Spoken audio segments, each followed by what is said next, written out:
Hello, this is the Watchdog, and welcome back to Fun with Watches. If watches weren't fun, you'd only need one. Today we're going to review the ADDIESDIVE AD2023-1QZ homage to a Rolex Explorer. Let's start out with the wrist check. I'm wearing this Cadison C8209G homage to a Tag Heuer Aqua Racer.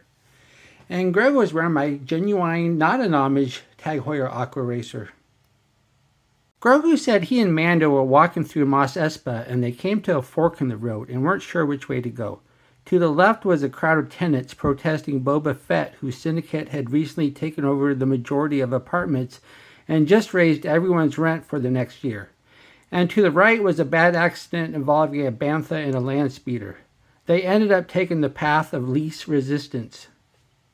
Alright, let's take a look at the watch. Being an ADDIESDIVE, it comes in this plastic case. These cases are really nice. Still Dive comes in them. And I think Chronos does, although I've never done a Chronos yet. I think San Martin used to before they started doing their own. But yeah, they're really nice cases. They really protect the watch. And they're sturdy. You don't need any extra packaging when you go to mail them. Just wrap them in plastic and you're good. And then look at this though, only one link. I only removed one link to fit this, so this could be a little bit longer. But here it is. Isn't that a nice looking watch? Whether or not Sir Edmund Hillary wore a Rolex or a Smith's aside, he most certainly did not wear an Explorer, as the watch was not created yet. But Rolex markets the thing as something Hillary would have worn if it was available and something you should wear when exploring, unless it is in a cave, and in that case you should get an Explorer too. How is an Explorer different than your basic OP, the 3, 6, and 9, which I guess makes it easier to read if you have altitude sickness? Personally, if you're going to climb mountains, you're probably better off with the resin G-Shock. For the longest time, the Explorer was 36mm, and during the big watch trend, they pushed it up to 39mm. Last year, they moved it back to 36mm, which must have made somebody angry because merely a year later, they pushed it up to 40, although they kept the 36mm model. This ADDIESDIVE is a 36mm with no 40mm option, but this was released before Rolex made their 40mm announcement, so who knows if ADDIESDIVE will eventually make a 40mm. This watch is $96 before coupons and discounts, which seems kind of pricey for a 36mm Quartz watch. But it is a very well made watch which will scratch that Explorer itch.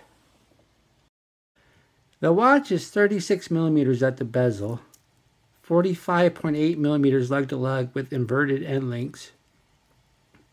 It's 11.3mm thick, including the dome box crystal. Has a 19mm lug width. Yes, you heard that, 19. So if you want to put it on another strap, you're going to have to get yourself a 19mm strap. And it weighs 140 grams on the supplied bracelet with one link removed. So it's fairly light for a solid steel watch. This being an Explorer, we have a polished smooth bezel. Then we have a dial with no sunburst effect. And this being an Explorer homage, we have an upside down triangle and the 3, 6, and 9, and then just baton indices, and they're not applied, they're just kind of painted on. Then we have the ADDIESDIVE name and logo up top, and then it says Deep Sea Hunter. ADDIESDIVE just names everything Deep Sea Hunter. I don't know why. This is not a diver watch. I don't know why they called it a Deep Sea Hunter, but that's what they did. Then it says 100 meters, 320 feet. Once again, not a Deep Sea Hunter. And then, of course, we have the minute marker chapter ring. And this being an Explorer homage, there is no date. And since this is a VH31 movement, you couldn't have a date anyway because it doesn't have one. We have a signed screw-down crown. There's the ADDIESDIVE logo. The thread action seems decent enough. Don't feel a lot of resistance there, and a nice pop when you do it. I did find, though, I don't know if this is repeatable. Yeah, you got to really yank it to hack it, which is kind of disappointing. Yeah, you got to pull it really hard. But when you go to screw it back down, it's got good thread action. Screwing down catches right away. Not a lot of resistance. So, and this being a quartz watch, you're not going to set it a ton of times, so The hacking annoyance is just that. It's just a little annoyance. I don't think it'll even make my gripes and groans. Then the crystal is a domed box sapphire crystal. And look at that. You see a little blue tint? That indicates AR coating.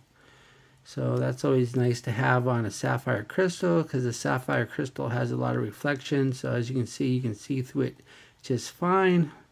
Some people don't like the blue AR coating. I'm fine with it. I love blue, so a little splash of blue on my black watch makes me happy.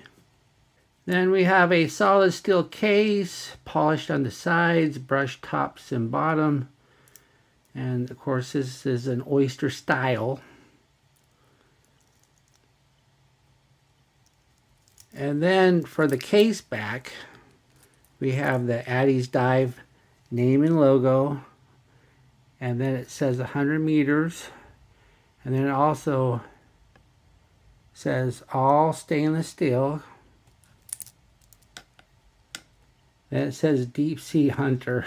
I don't know why they do that. Then Sport. And underneath the case, oh yeah, also this is a coin edge case back. So you need the Rolex style coin edge opening tools to open it. Of course, you're only going to have to change the battery 2 or 3 times a year. But if you want to do your own battery changes, you're going to have to get a remover that fits this. And I went ahead and sized it to see which one you need. And it looks like you need the 29.5 millimeter remover. Underneath the case back is the VH31 movement. This movement ticks 4 times a second, and it's a perfect movement for an Explorer homage because it doesn't have a date, and neither does an Explorer homage. So I had a watch recently that had a VH31, and it was kind of disappointing that there was no date, because the watch it was homaging had a date. So this is good here. Then the bracelet is brushed everywhere. There's no polishing in the middle. We have solid end links. And these are push pins, not screw pins. And once again, it's 19 millimeters though. So if you want to change it to a strap, you're going to have to get a 19 millimeter strap. And of course, there's no quick release or anything like that, or drilled lugs. But this bracelet's really nice, so unless you have a really big wrist and can't wear it, I would recommend just keeping it on the bracelet. Then we have the clasp. This is my first ADDIESDIVE with their new clasp. They've always used to always have the really basic press clasp, and with only 3 holes of micro adjust. I mean, they did the job, but they weren't exactly nice. But this one's great. It's got a milled lower, and then it's got 5 holes of micro adjust, so you can always get the perfect fit. And it's a push button and no fold over. So yeah, I like the clasp.